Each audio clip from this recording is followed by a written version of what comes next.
दोस्तों, नवनीत जेएमएच की खबरों को लाइक करें। इसके बाद पहली बार आए चैनल पर सब्सक्राइब करें, साथ ही बेल के आइकन को दबाकर ऑल कर लें ताकि हमारी खबरें पहुंचे सबसे पहले। नमस्कार, स्वागत है आप सभी लोगों का एक बार फिर से। मेरा नाम है नवनीत जेएमएच। आंगनबाड़ी कर्मियों से जुड़ी हुई बड़ी खबर निकल कर आ रही है। दरअसल आपको बता दें, आंगनबाड़ी संगठन ने एक पत्र लिखा है और इस पत्र में उन्होंने अपनी समस्या को सरकार तक पहुँचाया है। आपको बता दें, उनके सामने दो प्रमुख बड़ी समस्याएं जो है खड़ी हो गई हैं और ये समस्याएं इतनी बड़ी हैं कि अब आंगनबाड़ी कर्मी और उनके यूनियन परेशान हो चुके हैं। दरअसल अगर आप आंगनबाड़ी कर्मियों की समस्या से सहमत हैं तो कमेंट में यस लिखिए, साथ ही आप चैनल को सब्सक्राइब कर लीजिए पहली बार आए, और इसी के साथ ही लाइक करिए। आपको बता दें, छत्तीसगढ़ से बड़ी खबर निकल कर आ रही है। छत्तीसगढ़ बिलासपुर से ये खबर है। आंगनबाड़ी कार्यकर्ता सहायिका संघ ने राज्य सरकार को पत्र लिखकर कहा है कि उनका वेतन इतना नहीं है कि वह 10 से 15 हज़ार रुपये कीमत का एंड्रॉयड मोबाइल खरीद सकें। किसी तरह मोबाइल खरीद भी लेती हैं तो नेट की सुविधा कौन देगा? नियमित हर महीने डाटा डलवाने के लिए राशि की व्यवस्था कहाँ से होगी? जितना वेतन मिलता है उससे घर चलाना मुश्किल है।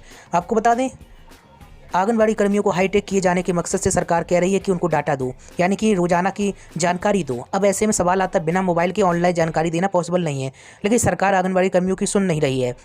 और नीचे के जो अधिकारी हैं वो लगातार जो है आंगनबाड़ी कर्मियों से जानकारी मांगते हैं। मोबाइल नहीं है बहुत सारे आंगनबाड़ी वर्कर्स के पास, या फिर उनके पास इंटरनेट रिचार्ज कराने के लिए पैसे नहीं है। सवाल यहाँ पर ये उठता है, जब रिचार्ज कराने के लिए पैसे नहीं है या फिर जिन वर्कर्स के पास मोबाइल नहीं है वो ऑनलाइन जानकारी कैसे देंगी? अब ऐसे में क्या किया जाता है, आंगनबाड़ी कर्मियों के ऊपर दबाव बनाया जाता है कि नौकरी से निकाल देंगे या फिर और अन्य तरीके का दबाव बनाया जाता है। सवाल यहाँ पर ये बड़ा है कि क्या दबाव में आंगनबाड़ी कर्मी काम करेंगी? आप हमें कमेंट में बताइएगा। अगर आपके ऊपर इस तरीके का अगर दबाव बनाया जाता है तो कमेंट में जरूर बताइएगा। और इसी को लेकर जो है छत्तीसगढ़ आंगनबाड़ी कार्यकर्ता सहायिका संघ ने जो है राज्य सरकार को पत्र लिखा है। आपको बता दें, यहाँ पर छत्तीसगढ़ की हम खबर बता रहे हैं, लेकिन ऐसा अकेला राज्य नहीं है छत्तीसगढ़ की इसने ही ये मांग उठाई हो। आपको बता दें, उत्तर प्रदेश में भी अच्छी स्थिति नहीं है। मध्य प्रदेश की सरकार जो है एंड्रॉयड ऐप जो बन गया है उस पर जो जानकारी ले रही है। बिहार सरकार जो है उस पर जानकारी लेने की बात कर रही है कि वो लगातार जानकारी दो। नाम है उसका पोषण ट्रैकर ऐप, ये सभी आप लोगों ने सुना होगा। इस पर जानकारी लेने की बात कह रही है। अब सवाल यहाँ पर है, पोषण ट्रैकर ऐप में जो है डाटा फीड कैसे हो? क्योंकि सरकार जो है नियमित समय पर वेतन का भुगतान नहीं करती है, और वेतन का अगर भुगतान करती है या फिर मानदेय का भुगतान करती है तो उस मानदेय से कोई भी आंगनबाड़ी कर्मी जो है अलग से अतिरिक्त तौर पर डाटा के लिए पैसे खर्च नहीं करेंगी, क्योंकि वह काफ़ी अल्प मिलता है। और दूसरी बात जो है, सरकार की बड़ी बड़ी बातें करती है कि हम उनको अलग से 200 रुपये डाटा रिचार्ज करने के लिए देते हैं, तो खुद आंगनबाड़ी कर्मियों का जो है कहना है कि उनको जो है पैसा नहीं मिलता है और इसी कारण से वो परेशान है। और एक आध बार कभी मिल गया होगा तो एक आध बार से कभी काम नहीं चलता, क्योंकि डाटा उनको अनवरत भेजना है। तो ऐसे में जो है उनको पैसा हर महीने दिया जाना चाहिए, लेकिन सरकार ऐसा नहीं करती। इसी कारण से उनमें आक्रोश प्रकट हो रहा है। सवाल यहाँ पर बड़ा है कि आंगनबाड़ी कर्मियों के साथ इतना बड़ा भेदभाव क्यों? आपको बता दें, उनके जो है अधिकारी लगातार जो है आंगनबाड़ी कर्मियों से डाटा मांगते हैं। अब वह कर्मी जो है भेज नहीं पाते तो उनको धमकियां भी दी जाती है। अगर आप हमारी बात से सहमत है तो कमेंट में यस लिखें, अगर नहीं सहमत है तो कमेंट में नो लिखें। आपको बता दें, इसी को लेकर बिलासपुर और अन्य राज्यों से भी लगातार पत्र भेजे गए हैं सरकार के पास, लेकिन सरकार के कानों में कुछ जू नहीं रेंग रहा है। उत्तर प्रदेश में भी ऐसी स्थिति है। उत्तर प्रदेश में भी सभी आंगनबाड़ी कर्मियों को मोबाइल उपलब्ध नहीं हुए हैं।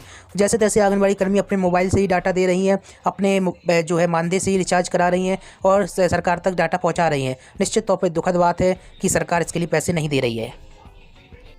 आपको बता दें, राज्य सरकार ने एक आदेश जारी किया था जिसमें आंगनबाड़ी के कामकाज में दुरुस्त करने के लिए सभी केंद्रों की सहायिकाओं को हाईटेक करने का निर्णय लिया। ये बात जो है आपको बता दें, छत्तीसगढ़ आंगनबाड़ी कर्मचारी कह रही हैं। उनका ये भी कहना है कि इसी के तहत एंड्रॉयड फ़ोन रखने की बाध्यता रख दी है। इसका मतलब ये है कि आंगनबाड़ी कर्मियों के पास एंड्रॉयड फ़ोन होना ही चाहिए। जो आदेश छत्तीसगढ़ राज्य सरकार द्वारा जारी किया गया था उस आदेश के अनुसार एंड्रॉयड फ़ोन होना ही चाहिए। अब सवाल यहाँ पर एंड्रॉयड फ़ोन होना चाहिए। एंड्रॉयड फ़ोन फ्री में नहीं आता, जैसा कि हमने आपसे पहले कहा। एंड्रॉयड फ़ोन खरीदने के लिए 10 से 12 हज़ार रुपये की जरूरत पड़ती है। अगर आप थोड़ा अच्छा मोबाइल लेंगे, अगर आप 2, 4, 5 या 6 हज़ार वाला मोबाइल ले लेंगे तो मोबाइल डाटा देने लायक नहीं रहेगा, बहुत ही जल्दी भर जाएगा। इसलिए 10 से 15 हज़ार का मोबाइल कम से कम लेना होगा आंगनबाड़ी बहनों को, तभी जाकर जो है डाटा देने में वो सक्षम हो पाएंगी। और इसके तहत जो है एंड्रॉयड फ़ोन रखने की बाध्यता कर दी। एंड्रॉयड फ़ोन में मोबाइल ऐप डाउनलोड करने के निर्देश दिए। मोबाइल ऐप का नाम भी हमने आपको बताया। ऐप डाउनलोड करने के लिए प्रशिक्षण की व्यवस्था करने की मांग आंगनबाड़ी सहायिकाओं ने की। ये बहुत अच्छी मांग है और इसी प्रशिक्षण में अपनी समस्या भी उठा सकती हैं। सवाल यहाँ पर यह है कि अगर आपसे कह दिया जाए कि जाकर आपको पोषण ट्रैकर ऐप चलाना है, उसमें आपको डाटा देना है। अब ऐसे अचानक कोई भी तरीके की जानकारी ना दी जाए और आपसे कह दिया जाए अचानक डाटा आपको पोषण ट्रैकर ऐप के माध्यम से देना है, तो आंगनबाड़ी कर्मी तो छोड़िए, कोई भी ऐसा व्यक्ति नहीं है जो ऑटोमेटिक इस जानकारी को सरकार तक भेज सके या फिर शासन तक भेज सके। हर नई चीज़ की शुरुआत करने के लिए उससे पहले प्रशिक्षण देना अनिवार्य होता है, और ऐसी ही मांग आंगनबाड़ी कर्मियों ने की है। तो उनको प्रशिक्षण पहले दिया जाए, समझाया जाए। पहले तो मोबाइल दिया जाए, मोबाइल के बाद डाटा का पैसा दिया जाए, फिर उसके बाद प्रशिक्षण दिया जाए और समझाया जाए किस तरीके से उन्हें नई व्यवस्था के तहत काम करना है। चूँकि उन आंगनबाड़ी कर्मियों के लिए चुनौती भरा भी हो सकता है जो आंगनबाड़ी कर्मी उम्रदराज हैं। आपको बता दें, एंड्रॉयड फ़ोन बहुत सारी आंगनबाड़ी वर्कर्स को चलाना ही नहीं आता है, क्योंकि उनकी उम्र अधिक हो गई है और उनको अगर समझाया भी जाए इतनी जल्दी समझ में नहीं आएगा। इसके लिए सरकार को कहीं ना कहीं उन आंगनबाड़ी वर्कर्स के लिए प्रयास करने चाहिए। आप कमेंट में बताइएगा कि आप एंड्रॉयड फ़ोन चला लेते हैं पूरी तरीके से या फिर नहीं।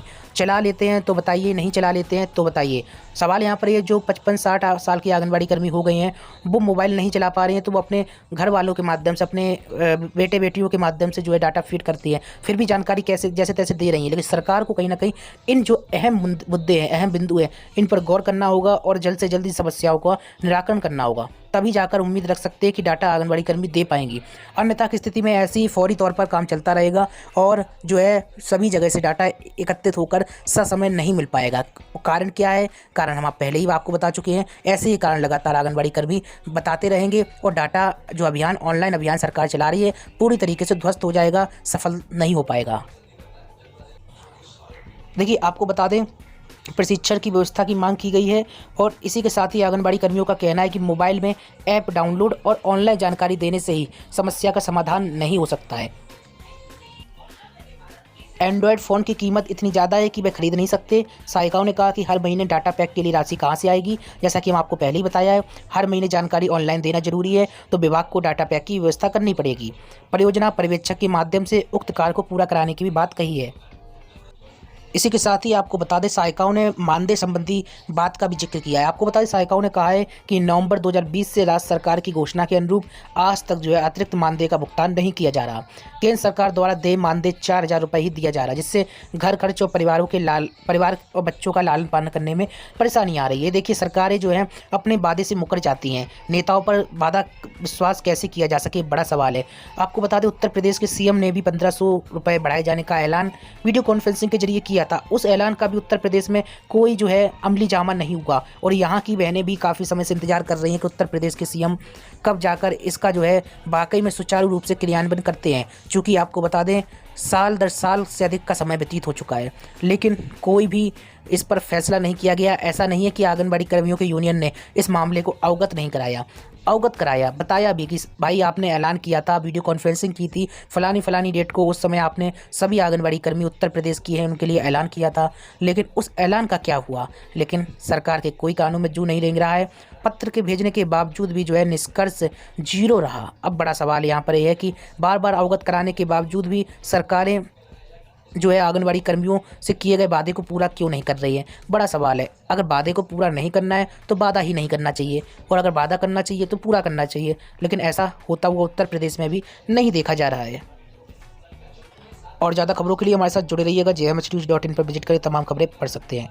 नमस्कार।